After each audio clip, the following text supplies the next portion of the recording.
Everyone in that room believed money controlled everything. A billionaire stood surrounded by power, while a single dad was dismissed like he didn't matter. Then something went terribly wrong. A quiet breakdown, a moment no one noticed, and a stranger steps forward, changing a life in ways money never could. What really happened that night shocked everyone who witnessed it. To understand this unbelievable moment, we have to go back to where it all began. Chandelier lights spill over marble and glass, turning every smile into something rehearsed. Waiters moved with trays of champagne, as if even Joe needed permission. This was Victor Halden's world billionaire, philanthropist, the man whose name sat on hospital wings like a promise. The gala filled his penthouse above the river. Cameras flashed near the entrance. Donors circled Victor, leaning in close, laughing a little too loudly, hoping his attention might fall on them like a blessing. Jonah Mercer stood near the edge, where the music softened and the crowd forgot to look. His suit was clean, but tight at the shoulders, cuffs worn smooth.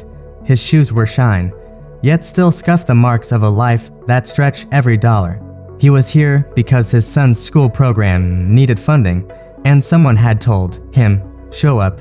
It might open a door." A coordinator with a headset hurried over. "Mr. Mercer, Victor will greet you."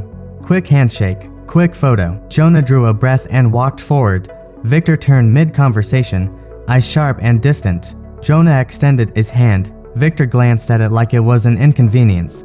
"A pleasure," Jonah began. "Thank you for inviting." "Yes," Victor cut in, already angling toward the cameras drifting closer. "You're the single father." "The meal table." Jonah nodded. "I started it after my wife died. Kids were going home hungry. So It's fine," Victor said, the words polite but hollow. "People enjoy stories like yours. They feel inspired." His hand touched Jonah's shoulder for a heartbeat, not in warmth, but in placement. "Stand there." The flash burst. Jonah held the shape of gratitude because he'd learned that dignity sometimes meant swallowing pride in silence. Another flash. Victor's hand disappeared as soon as the photographer lowered the camera. "If you need something," Victor added, already turning away, "speak to my assistant." Something. Jonah felt the word stick to him like a label. He managed a nod as Victor's attention slid past him to anyone with weight. Jonah stepped back to the wall, invisible again, watching a room applaud a man who couldn't spare a full sentence for a person without status. Acros. The penthouse, near a tall window, Victor's daughter sat in a wheelchair. Alara Halden, 17, dressed in pale blue. Pearls pinned her hair. Guests passed her with effortless courtesy. A glance, a smile, then onward. Alara's fingers trembled on the armrests. Her breathing shortened, panic rising without permission. She tried to keep her expression in place, because she knew what it meant to be seen as fragile, to be managed, to be pitied. A woman bent down briefly. "Sweetheart, are you okay?" she whispered, but her eyes were already searching for Victor. Alara's lips parted. No sound came. Her throat worked as if words were trapped behind glass. Her foot slipped from the support. Her hands shook harder. A small, broken nose escaped her half-breath. Half-plea lost beneath the music. Victor laughed somewhere behind her. Surrounded by people who wanted pieces of him, the skyline glittered beyond the window, bright and indifferent. Alara folded forward slightly, fighting her own body as if it were betraying her. Tears gathered and she blinked them back. Ashamed of needing anything in a room that treated need like weakness. No one noticed except Jonah. His head turned, not from obligation, but from instinct. He saw her face tighten with panic, the loneliness pressed into her eyes, and something in him recognized it immediately. Pain that had learned to stay quiet. Jonah took one step away from the wall, then another, toward the girl by the window. Behind him, the gala kept sparkling, unaware. Ahead, Alara's hands shook harder, breath snagging. Jonah's heart pounded, but his feet didn't stop, not even when someone scoffed softly. And in a penthouse full of power, the smallest act was about to crack the loudest silence. What happens when the wrong man is underestimated? Jonah Mercer had learned to move through the world without drawing attention, not because he wanted to disappear, but because life had taught him how easily noise could turn cruel. At 42, his face carried the softness of someone who listened. More than he spoke, lines etched by years of interrupted sleep and worry that never quite loosened its grip. His hands were rough, not from one job, but from many warehouse shifts at dawn, delivery routes in the afternoon, custodial work 2 nights a week. None of them defined him. They were simply what he did to keep going. He had not planned on being a single father. No one ever did. His wife, Mara, had been laughter and fire, the kind of woman who hummed while folding laundry and believed fiercely that small kindnesses mattered. Cancer took her in less than a year. The doctors spoke gently, as if softness could soften finality. Jonah held her hand when she went, felt the warmth leave slowly, and afterward discovered how quiet a house could be when love was suddenly absent. Their son, Caleb, was 9 now, too observant, too kind. Jonah worried about that sometimes. Mornings began before sunrise, Jonah easing out of bed so he wouldn't wake the bowl at brewing coffee strong enough to keep grief at bay. He packed lunches carefully, sandwiches cut straight, notes folded small, I love you, written every day, as if repetition could anchor them both.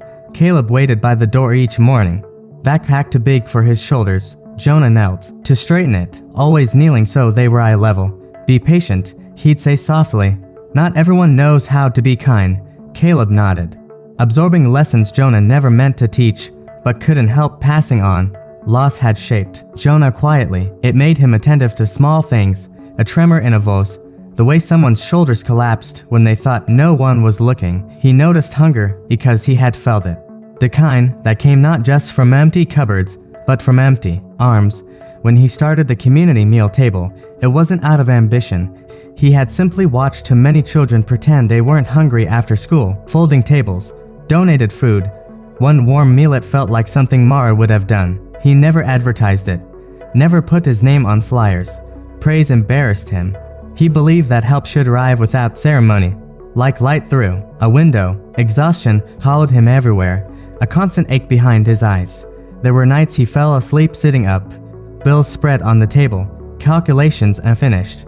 Fear visited him often, fear of failing Caleb, fear of becoming bitter, fear that kindness might not be enough in a world that rewarded sharp edges. But every morning, he rose anyway, because stopping wasn't an option. At the gala, Jonah felt out of place, not because of the suit or the marble floors, but because the room pulsed with something he didn't understand. Ambition dressed as generosity. He wasn't angry at Victor Halden.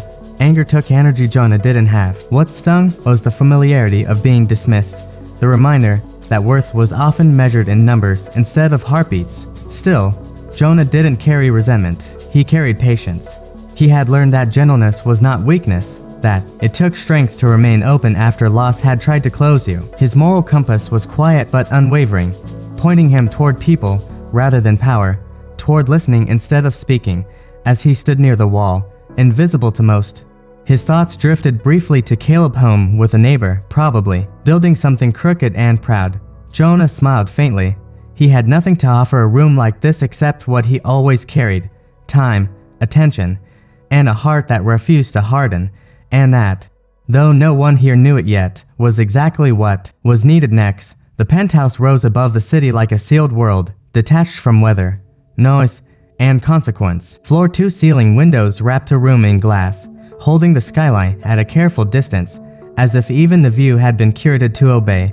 Marble floors reflected light without warmth, polished so perfectly they felt almost hostile, daring anyone to scuff them. Every surface gleamed, steel railings cool to the touch, crystal fixtures humming faintly with electricity. White orchids ranged so precisely they appeared unreal. The air smelled faintly of citrus and money, a clean sharpness that erased any trace of humanity. Music floated through hidden speakers, elegant and restrained, never loud enough to interrupt conversation, never soft enough to invite intimacy. Laughter rippled in controlled bursts, rising and falling like practiced choreography. This was a place designed to impress, not to comfort. People moved through the space with confidence born of belonging. Their clothes whisper when they walked, tailored fabric brushing marble in muted assurance. Watches caught the light, shoes were flawless, soles untouched by real pavement. Conversations circled investments, expansions, futures that assumed success as a given. Here, problems were discussed like puzzles, abstract and distant, solvable with enough capital. Jonah Mercer felt the floor differently beneath his feet. His shoes, though carefully cleaned, bore creases that told their own quiet history. Bus stops, cracked sidewalks, long hours standing. The marble was colder than he expected. seeping upward, a reminder that he did not quite belong on it. He stood with his weight balanced evenly, instinctively minimizing his presence, as if space itself were expensive. He noticed details others overlooked, the way the room echoed, just enough to make silence uncomfortable, the subtle tension in the staff's shoulders, trained to move swiftly, but never be seen, the way the windows didn't open, sealing the night outside. Even the city's lights felt distant, like stars observed from behind thick glass. Jonah stayed near the edges, where shadows gathered and sound softened. From there, the room felt vast and impersonal, a museum of success. He tucked his hands together loosely, fingers scarred from work, nails trimmed short out of habit. When he shifted his stance, the faint squeak of his shoe against marble seemed too loud, and he froze, heat rising to his face before reminding himself to breathe. The imbalance was unmistakable. This room spoke the language of dominance and display, while Jonah spoke fluency and restraint. Where others filled space with gestures and voices, he occupied it quietly, as if asking permission. Wealth here was not just owned, it was performed, reinforced by every reflective surface and carefully controlled sound.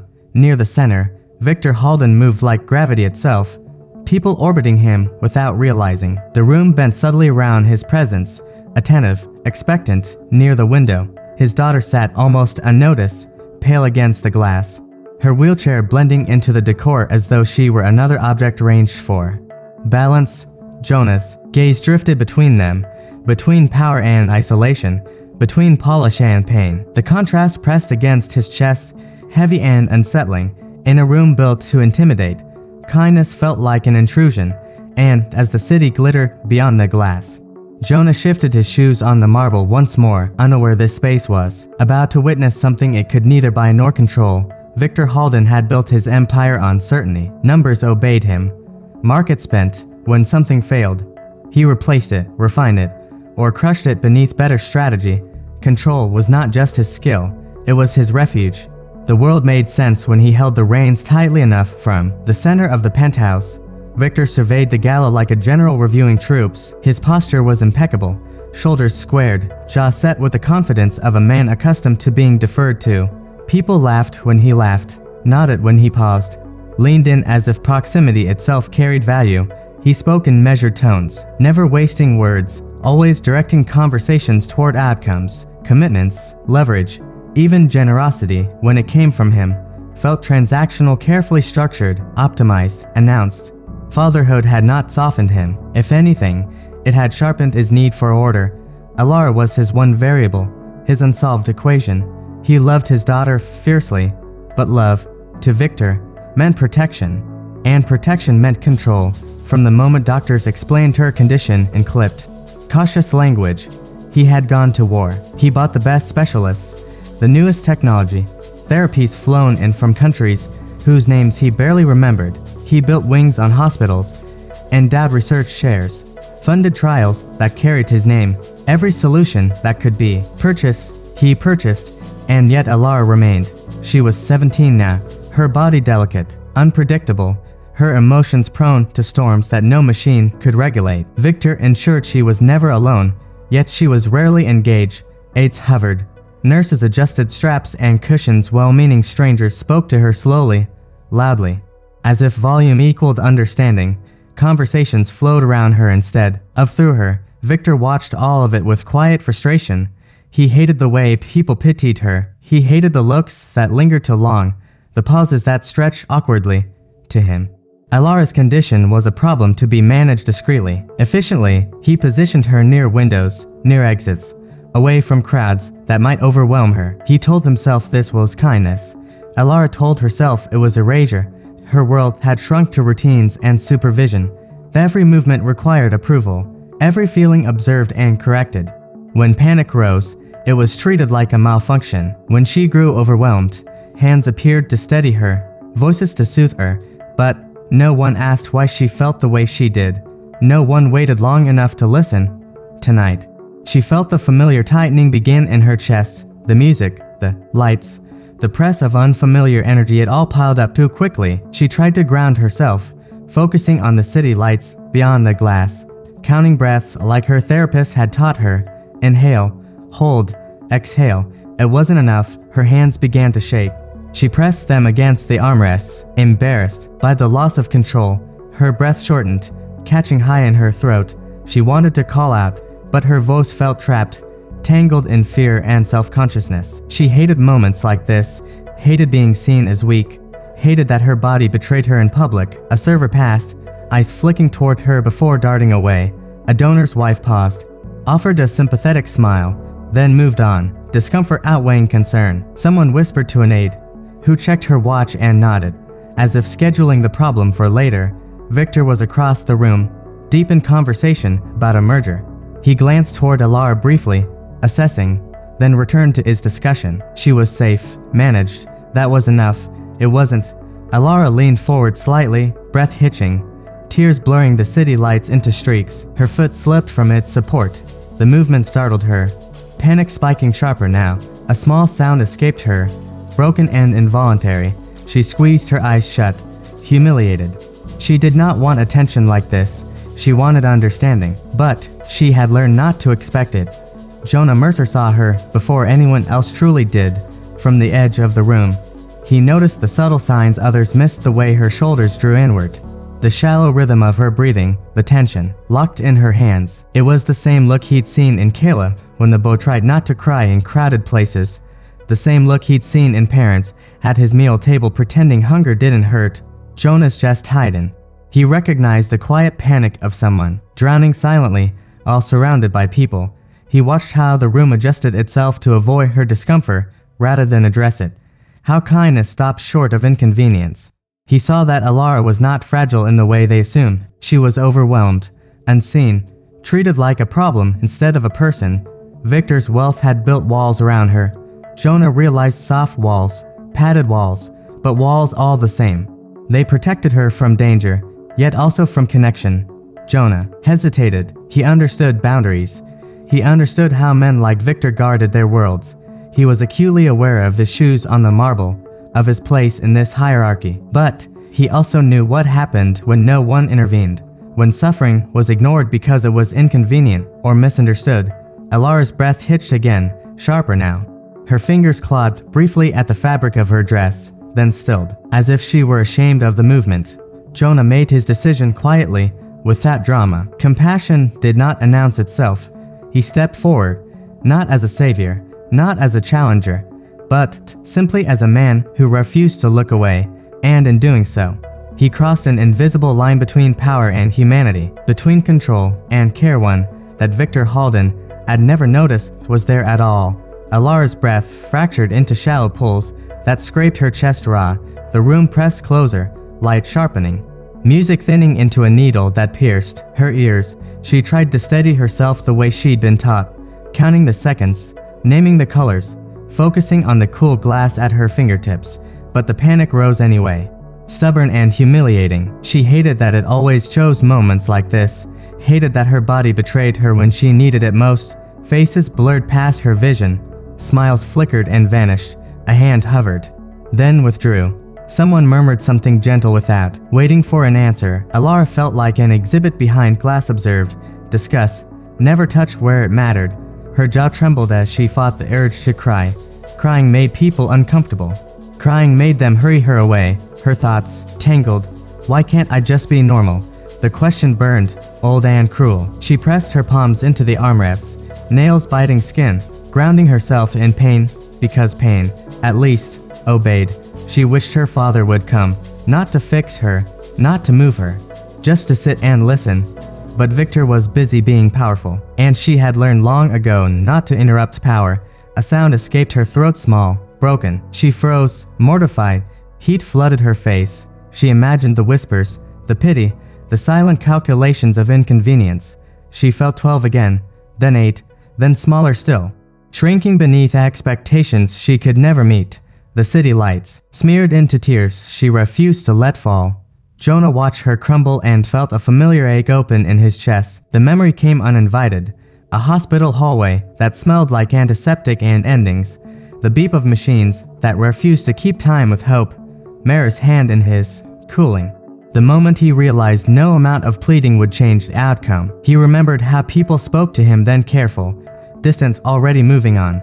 He remembered the way grief isolated him in rooms full of sympathy. He thought of Caleb's first panic attack in a crowded store, the way the boy's eyes searched for him.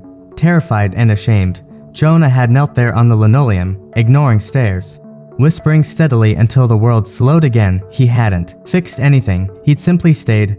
Alara needed someone to stay. Around her, solutions assembled themselves without consent. An aide reached for her chair. A woman signaled for water. Everything was motion without connection. Alara shook her head weakly, overwhelmed by the flurry meant to help. The nose spiked. Her breath snagged higher. She felt trapped inside her own body, punished for needing time. Jonah's heart pounded, not with fear, but with recognition. This was the valley. He knew the place where dignity slipped through fingers and shame tried to claim own ownership. He felt the weight of the room's judgment, the risk of crossing boundaries drawn by wealth and fear. He thought of how often he had wished someone would notice him when he was drowning quietly. Alara's shoulders curled inward. Her hands trembled harder. She closed her eyes, bracing for removal, for being managed away. The loneliness of it struck Jonah like a blow. He took another step, careful and deliberate, carrying with him the steadiness grief had taught him. He didn't rush. He didn't call attention. He offered the only thing that had ever saved him in moments like this: presence. And as Alara's breath broke again, the room held its breath too. Unaware it had reached the lowest point before, something had to change. Time seemed to loosen, stretching seconds into aching space. Alara counted again, lost track, started over, ashamed of failing at something so small. She wondered if this was how it would always be. Life narrowed to endurance, applause reserved for others. Jonah felt the same old bargain rise in him. The one grief demanded, stay present, even if it hurts. He breathed slowly, offering calm without claiming authority. The crowd's hum receded, replaced by the simple fact of two people sharing air. Alara sensed it before she understood it, a steadiness nearby that did not demand performance. Her shoulders lowered a fraction. The panic did not vanish, but it paused, surprise. In that pause, possibility flickered, fragile and real, like a match cupped against wind. Jonah waited, counting with her, letting silence do its patient work, trusting that kindness, when unhurried, could hold weight enough to keep a breaking moment from shattering in the fragile space between. Fear and relief. Jonah stopped a few steps away, keeping his hands visible, his voice low enough to be private. He didn't crouch or rush. He simply matched his breathing to hers, slow and steady, the way he had learned in hospital rooms and grocery store aisles. He spoke as if continuing a thought already shared, telling her about the river below the windows, how it moved without asking permission, how it carried light even at night. Alara didn't open her eyes at first. She felt the steadiness beside her before she heard it, like a handrail appearing in darkness. His words didn't instruct or correct, they invited. Her breath stuttered, then found a slower rhythm.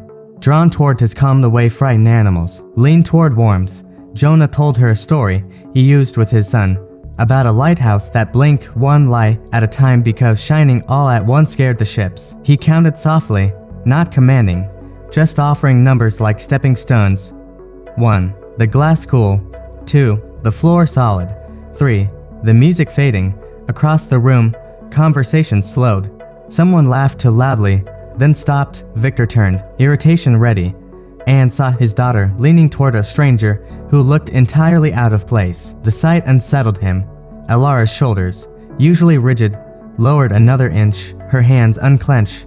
A sound left her lips, not broken now, but curious.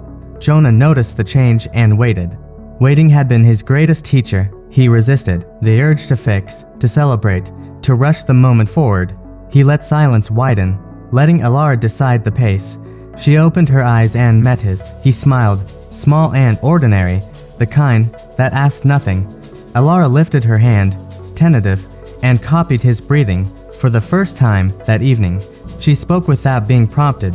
"The river," she said, voice thin but steady. Jonah nodded, honoring the courage it took. "It keeps going," he replied. Quiet, her lips curved, surprised by herself. Victor stepped closer, confusion replacing authority. Years of money and mastery had never produced this response. Alara straightened, eyes brighter, breath even. She reached for Jonah's sleeve, then stopped, checking his face for permission. He inclined his head, granting it.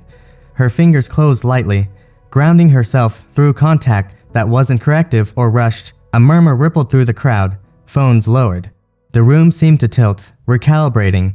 Jonah felt heat climb his neck, aware of the attention. But he stayed where he was, anchored. He remembered nights counting breaths with Caleb, mornings repeating routines until fear loosened.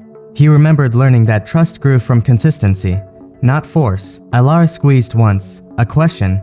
He answered by staying. The panic retreated another step. Astonished, Victor cleared his throat, ready to intervene. Then stopped. His daughter laughed, a soft, incredulous sound that cut through the music. It startled everyone, including her. She covered her mouth, eyes shining, and laughed again, stronger. Jonah felt tears threaten and blinked them back. This wasn't his moment to claim. It belonged to Alara, to the fragile bridge she'd crossed herself. He released a slow breath, counting down with her once more, sealing the calm. A voice inside the crowd whispered disbelief. Another whispered hope.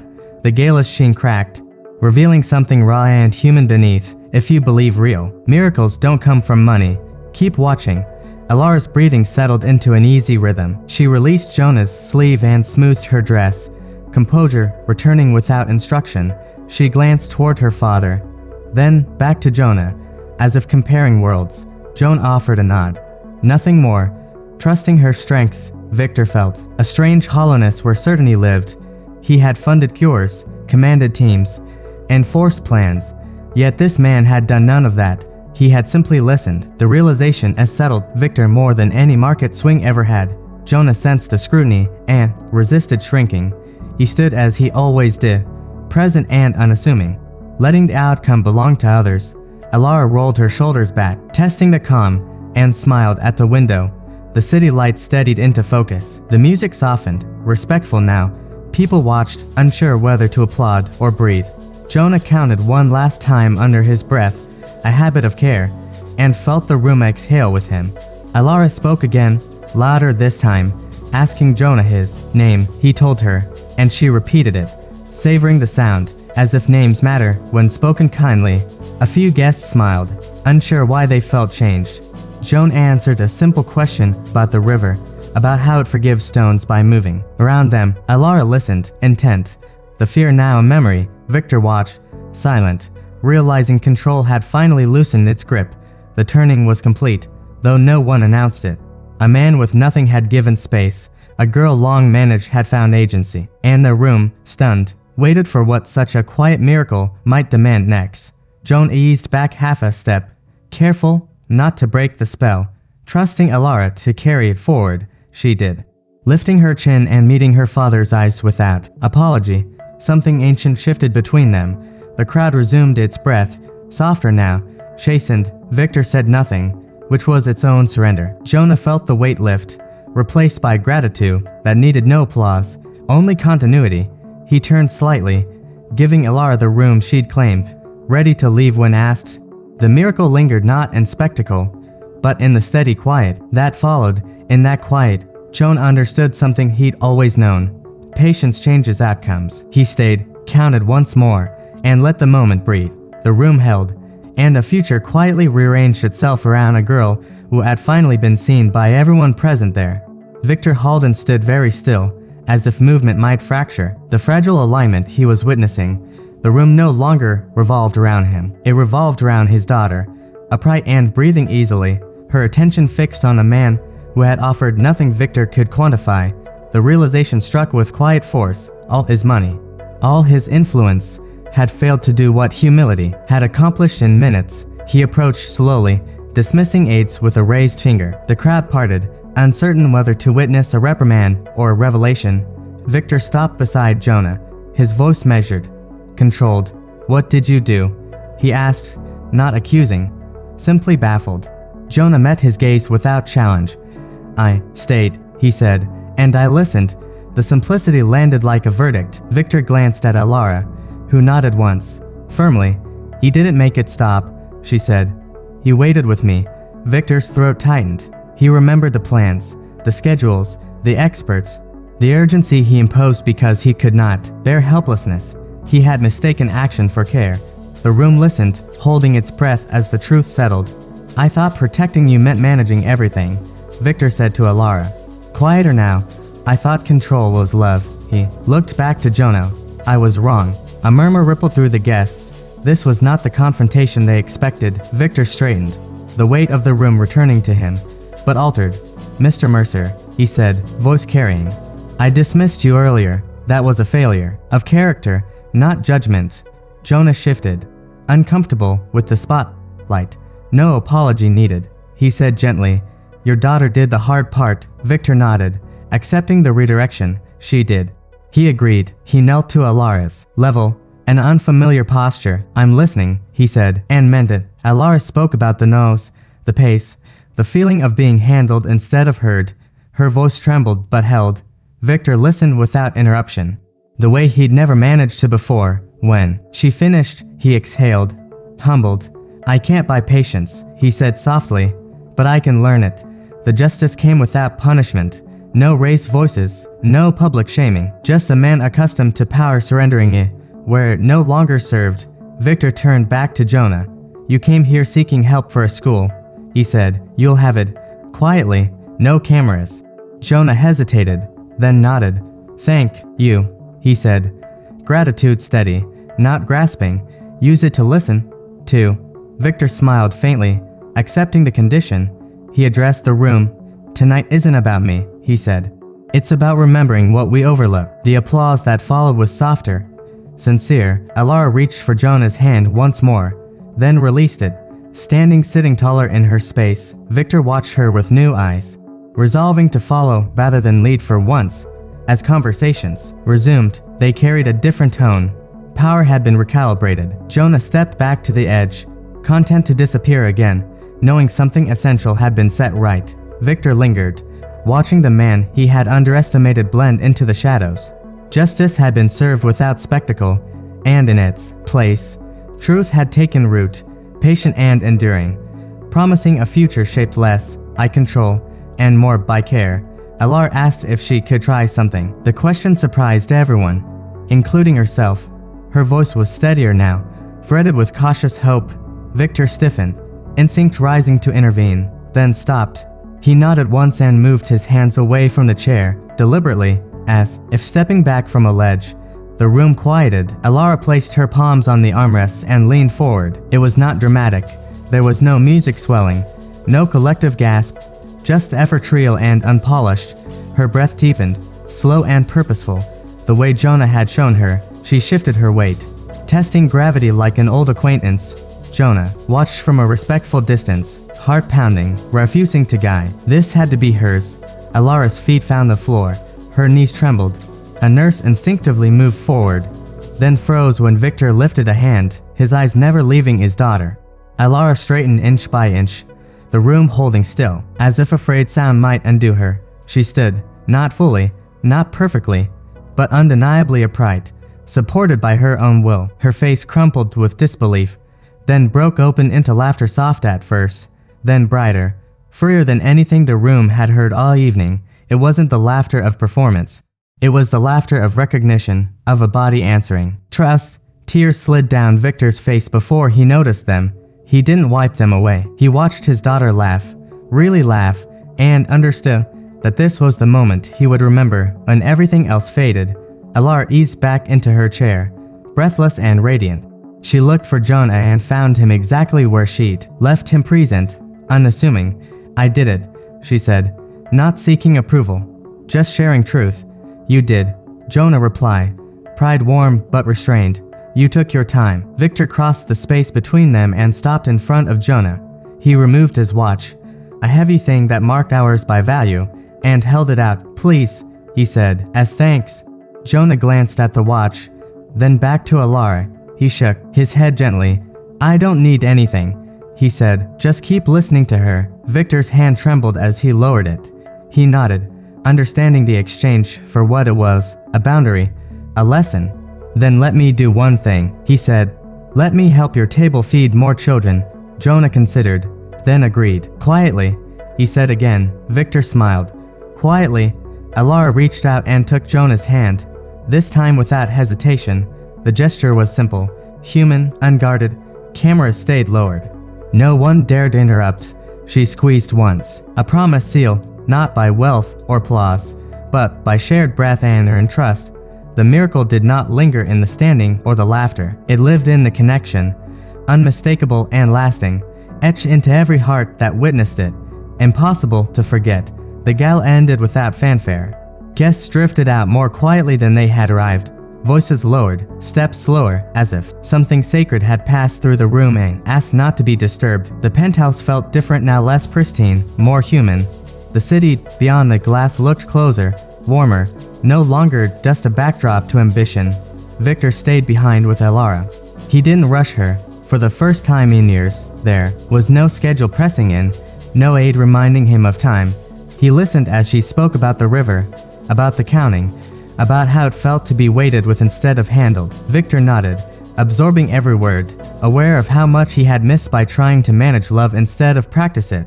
Power loosened its grip, replaced by something unfamiliar and welcome, humility. In the days that followed, changes came quietly. Specialists remained, but their authority softened. Elara was asked questions instead of given instructions. When she needed space, she was allowed it. When she wanted company, it came without urgency. Victor learned to sit, to breathe, to trust. Pauses. He found that listening did not diminish him. It expanded him. Jonah returned to his routines the next morning. Dawn came as it always did. Coffee brewed. Lunches were packed with careful hands. Caleb talked about a crooked tower he'd built the night before, and Jonah listened fully. Present in a way he hadn't realized he'd been missing. Something in him had eased, a knot loosening after years of quiet strain. He hadn't gained wealth or status, but he carried a steadier confidence now. The assurance that patience mattered beyond the walls of his own life. The community meal table grew, just enough to reach more kids without losing its soul. Jonah kept his promise of quiet, no plaques, no announcements. Food arrived. People ate. Kindness continued its unremarkable work. Elara practiced standing when she felt ready, not because she had to prove anything, but because she wanted to explore what her body could do when trusted. Some days were hard, some steps wobbled, but fear no longer owned the space. Laughter visited more often, so did hope. The future, once narrowed by caution, widened into possibility. Jonah and Elara exchanged letters for a while, short notes, shared observations about the river, about patience, about days that surprised them. Eventually, they needed them less. That felt right too. No headlines followed. No viral moment captured what truly changed. Healing rarely announced itself. It unfolded in ordinary mornings, in conversations held a second longer, in the courage to wait. Life resumed, altered but intact. A father learned to listen. A daughter learned to trust herself. A man with little learned he had always been enough. There was no triumph to celebrate, only a gentler way forward, proof that sometimes the most powerful outcomes come not from winning, but from healing together, quietly, one breath at a time. There are stories that roar, and there are stories that whisper. This one whispers, because the truest changes in life rarely announce themselves. They happen in moments most people overlook, when someone chooses patience over control, presence over power, kindness over convenience. Jonah Mercer did nothing extraordinary by the world's standards. He didn't have money, influence, or authority. He didn't fix anything with grand gestures. He simply noticed suffering and refused to look away. And in doing so, he changed a future that wealth alone could not reach. Victor Halden learned what many never do, that love cannot be managed, that protection without listening can become a cage, and that humility is not the loss of power, but its transformation. Elara learned something even more important, that her voice mattered, that her body was not an obstacle to overcome, but a part of her worthy of patience and trust. This story isn't about billionaires or galas. It's about the quiet crossroads we all face, the moments when someone near us is struggling silently, the choice between stepping back because it's uncomfortable, or stepping forward because it's right. So ask yourself, what would you have done in Jonah's place? Would you have stayed, even when it was easier to walk away? Have you ever seen kindness succeed where power failed, or been the one who needed someone to wait with you? If this story moved you, don't let it end here. Share it with someone who believes compassion still matters. Leave a comment and tell us about a moment when an unseen hero changed your life, because the world doesn't change through loud victories alone. It changes through people who choose to care, quietly, when no one is watching.